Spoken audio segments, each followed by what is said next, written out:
श्री दुर्गाय नमः। अथ श्री दुर्गा सप्तशती द्वितीय अध्याय। इस अध्याय में देवताओं के तेज से देवी का प्रादुर्भाव और महिषासुर की सेना का वध इस बारे में बताया गया है। ओम मध्यम चरित्र के विष्णु ऋषि महालक्ष्मी देवता उष्णिक छंद शाकंभरी शक्ति दुर्गा बीज वायु तत्व और यजुर्वेद स्वरूप हैं। श्री महालक्ष्मी की प्रसन्नता के लिए मध्यम चरित्र के पाठ में इसका विनियोग है। मैं कमल के आसन पर बैठी हुई प्रसन्न मुख वाली महिषासुर मर्दिनी भगवती महालक्ष्मी का भजन करता हूँ, जो अपने हाथों में अक्षमाला, फरसा, गदा, बाण, वज्र, पद्म, धनुष, कुंडिका, दंड, शक्ति, खड़ग, ढाल, शंख, घंटा, मधुपात्र, शूल, पाश और चक्र धारण करती है। ऋषि कहते हैं, पूर्व काल में देवताओं और असुरों में पूरे 100 वर्षों तक घोर संग्राम हुआ। उसमें असुरों का स्वामी महिषासुर था और देवताओं के नायक इंद्र थे। उस युद्ध में देवताओं की सेना महाबली असुरों से परास्त हो गई। संपूर्ण देवताओं को जीतकर महिषासुर इंद्र बन बैठा। तब पराजित देवता प्रजापति ब्रह्मा जी को आगे करके उस स्थान पर गए जहां भगवान शंकर और विष्णु विराजमान थे। देवताओं ने महिषासुर के पराक्रम तथा अपनी पराजय का यथावत वृतांत उन दोनों देवेश्वरों से विस्तार पूर्वक कह सुनाया। वे बोले, हे भगवान, महिषासुर सूर्य, इंद्र, अग्नि, वायु, चंद्रमा, यम, वरुण तथा अन्य देवताओं के भी अधिकार छीनकर स्वयं ही उसका अधिष्ठाता बना बैठा है। उस दुरात्मा महिष ने समस्त देवताओं को स्वर्ग से निकाल दिया है। अब वे मनुष्यों की भांति पृथ्वी पर विचरते हैं।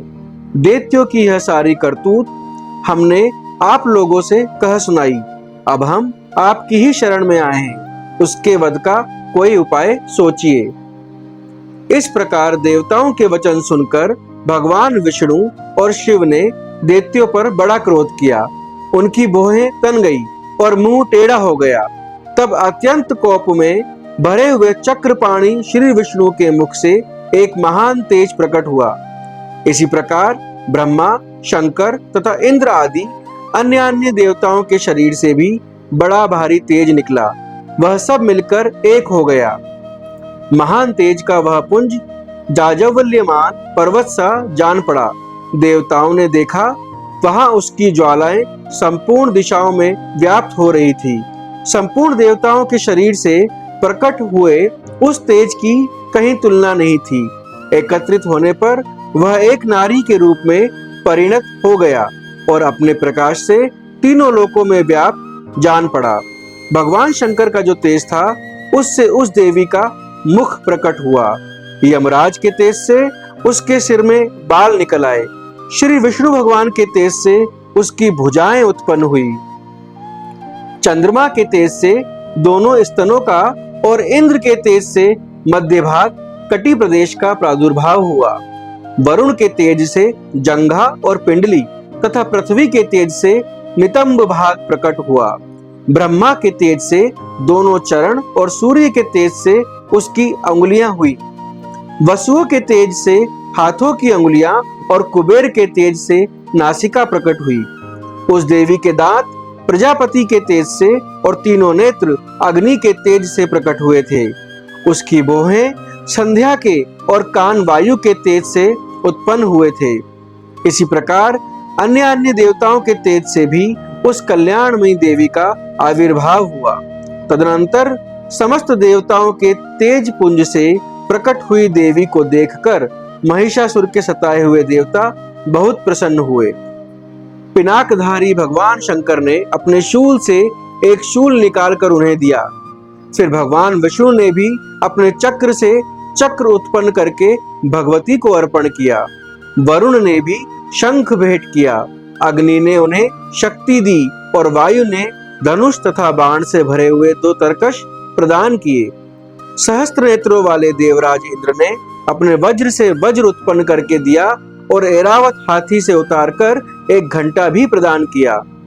यमराज ने काल दंड से दंड, वरुण ने पाश, प्रजापति ने स्फटिकाक्षी माला तथा ब्रह्मा जी ने कमंडलू भेंट किया। सूर्य ने देवी के समस्त रोमकूपों में अपनी किरणों का तेज भर दिया। काल ने उन्हें चमकती हुई ढाल और तलवार दी। क्षीर समुद्र ने उज्जवल हार तथा कभी जीर्ण न होने वाले 2 दिव्य वस्त्र भेंट किए। साथ ही उन्होंने दिव्य चूड़ामणि, 2 कुंडल, कड़े, उज्जवल अर्धचंद्र, सब बाहुओं के लिए केयूर, दोनों चरणों के लिए निर्मल नुपुर, गले की सुंदर हंसली और सब अंगुलियों में पहनने के लिए रत्नों की बनी अंगूठियां भी दी। विश्वकर्मा ने उन्हें अत्यंत निर्मल फरसा भेंट किया। साथ ही अनेक प्रकार के अस्त्र और अभेद्य कवच दिए। इनके सिवा मस्तक और वक्ष स्थल पर धारण करने के लिए भी कभी ना कुम्हलाने वाले कमलों की मालाएं दी। जल्द ही ने उन्हें सुंदर कमल का फूल भेंट किया।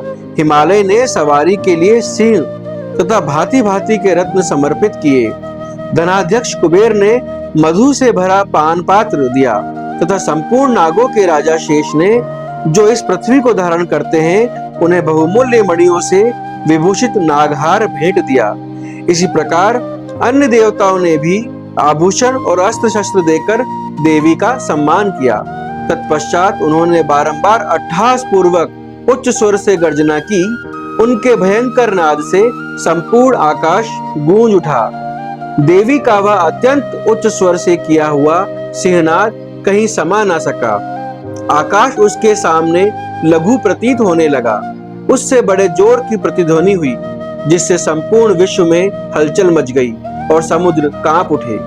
पृथ्वी डोलने लगी और समस्त पर्वत हिलने लगे। उस समय देवताओं ने अत्यंत प्रसन्नता के साथ सिंह वाहिनी भवानी से कहा, हे देवी, तुम्हारी जय हो। साथ ही महर्षियों ने भक्ति भाव से विनम्र होकर उनका स्तवन किया। संपूर्ण त्रिलोकी को शोभग्रस्त देख दैत्यगण अपनी समस्त सेना को कवच आदि से सुसज्जित कर हाथों में हथियार लिए सहसा उठकर खड़े हो गए। उस समय महिषासुर ने बड़े क्रोध में आकर कहा, आह, यह क्या हो रहा है? फिर वह संपूर्ण असुरों से घिरकर उस सिंहनाद की ओर लक्ष्य करके दौड़ा और आगे पहुंचकर उसने देवी को देखा, जो अपनी प्रभा से तीनों लोकों को प्रकाशित कर रही थी। उनके चरणों के भार से पृथ्वी दबी जा रही थी। माथे के मुकुट से आकाश में रेखा सी खिंच रही थी तथा वे अपने धनुष की टंकार से 7 पातालों को शुद्ध किए देती थी। देवी अपनी हजारों भुजाओं से संपूर्ण दिशाओं को आच्छादित करके खड़ी थी। तदनंतर उनके साथ दैत्यों का युद्ध छिड़ गया। नाना प्रकार के अस्त्र शस्त्रों के प्रहार से संपूर्ण दिशाएं उद्भासित होने लगी। चिक्षुर नामक महान असुर महिषासुर का सेना नायक था। वह देवी के साथ युद्ध करने लगा। अन्य दैत्यों की चतुरंगिणी सेना साथ लेकर चामर भी लड़ने लगा। 8000 रथियों के साथ आकर उदग्र नामक महादैत्य ने लोहा लिया। 1 करोड़ रथियों को साथ लेकर महाहनु नामक दैत्य युद्ध करने लगा, जिसके रोए तलवार के समान तीखे थे। वह असिलोमा नामक महादैत्य 5 करोड़ रथी सैनिकों सहित युद्ध में आ डटा। 60 लाख रथियों से घिरा हुआ बाशकल नामक दैत्य भी उस युद्ध भूमि में लड़ने लगा। परिवारित नामक राक्षस हाथी सवार और घुड़सवारों के अनेक दलों तथा 1 करोड़ रथियों की सेना लेकर युद्ध करने लगा। बिडाल नामक दैत्य 5 अरब रथियों से घिरकर लोहा लेने लगा। इनके अतिरिक्त और भी हजारों महादैत्य रथ, हाथी और घोड़ों की सेना साथ लेकर महादेवी के साथ युद्ध करने लगे।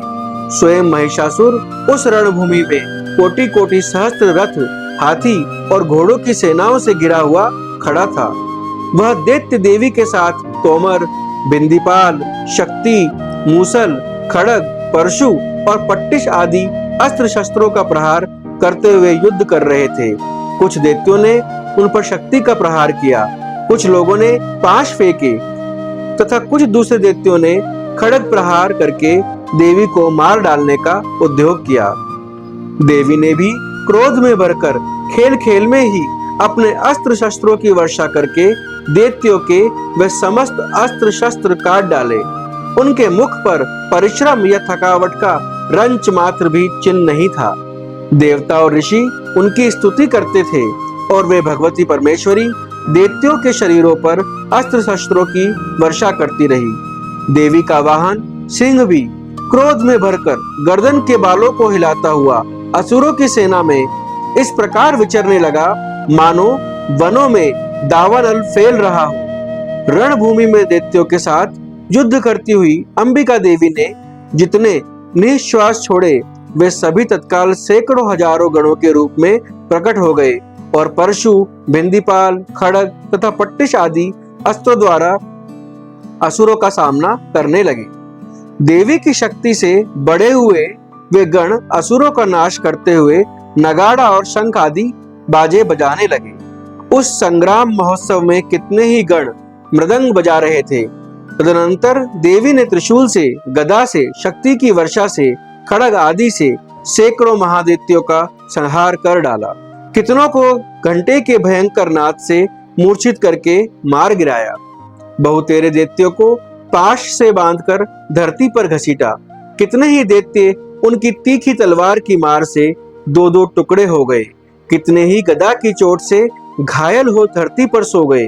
कितने ही मूसल की मार से अत्यंत आहत होकर रक्त वमन करने लगे। कुछ दैत्य शूल से छाती फट जाने के कारण पृथ्वी पर ढेर हो गए। उस रणांगण में बाण समूह की वृष्टि से कितने ही असुरों की कमर टूट गई। बाज की तरह झपटने वाले देव पीड़क दैत्यगण अपने प्राणों से हाथ धोने लगे। किन्हीं की बाहें छिन्न भिन्न हो गई, कितनों की गर्दनें कट गई। कितने ही दैत्यों के मस्तक कट कट कर गिरने लगे। कुछ लोगों के शरीर मध्य भाग में ही विदीर्ण हो गए। कितने ही महादैत्य जांघें कट जाने से पृथ्वी पर गिर पड़े। कितनों को ही देवी ने एक बाहा, एक पैर और एक नेत्र वाले करके दो टुकड़ों में चीर डाला।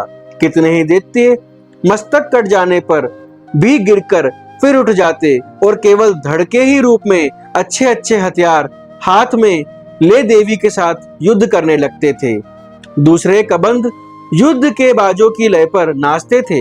कितने ही बिना सिर के धड़ हाथों में खड़ग, शक्ति और दृष्टि लिए दौड़ते थे तथा दूसरे दूसरे महादैत्य ठहरो ठहरो यह कहते हुए देवी को युद्ध के लिए ललकारते थे। जहां वह घोर संग्राम हुआ था वहां की धरती देवी के गिराए हुए रथ, हाथी, घोड़े और असुरों की लाशों से ऐसी पट गई थी कि वहां चलना फिरना असंभव हो गया था। दैत्यों की सेनाओं में हाथी, घोड़े और असुरों के शरीरों से इतने अधिक मात्रा में रक्तपात हुआ था कि थोड़ी ही देर में वहां खून की बड़ी बड़ी नदियां बहने लगी। जगदम्बा ने असुरों की विशाल सेना को क्षण भर में नष्ट कर दिया, ठीक उसी तरह जैसे तृण और काठ के भारी ढेर को आग कुछ ही क्षणों में भस्म कर देती है।